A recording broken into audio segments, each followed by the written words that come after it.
ಹಿಜಾಬ್ ಅದು ವಾಪಸ್ ತಗೊಂಡ್ಬಿಡ್ತೀವಿ. ಈಗೇನು ಹಿಜಾಬ್ ಇಲ್ಲ, ಈಗ ನೋ ಹಿಜಾಬ್. ಹಿಜಾಬ್ ಹಾಕೊಂಡು ಹೋಗ್ಬೋದು ಈಗ, ಗೊತ್ತಾಯ್ತಾ? ಆದೇಶ ವಾಪಸ್ ತಗೊಳ್ಳಿ ಅಂತ ಹೇಳಿದ್ದೀನಿ ನಾನು.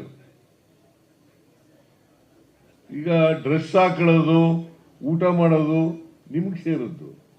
ನಾನು ಯಾಕೆ ನಿನ್ಗೆ ಅಡ್ಡಿಪಡಿಸ್ಲಿ? ನೀವು ಯಾವ ಡ್ರೆಸ್ ಹಾಕತ್ತೀಯ ಹಾಕೊಳ್ಳಪ್ಪ, ನೀವು ಯಾವ ಊಟ ಮಾಡ್ತೀಯ ಮಾಡು, ನನಗೆ ಯಾಕೆ?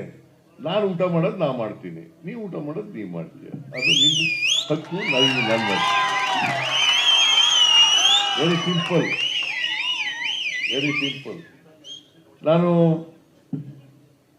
ಧೋತಿ ಮತ್ತೆ ಜುಬ್ಬ ಹಾಕತ್ತೀನಿ, ನೀನು ಪ್ಯಾಂಟು ಶರ್ಟ್ ಹಾಕಿದ್ರೆ ಹಾಕೋ ನೀನು.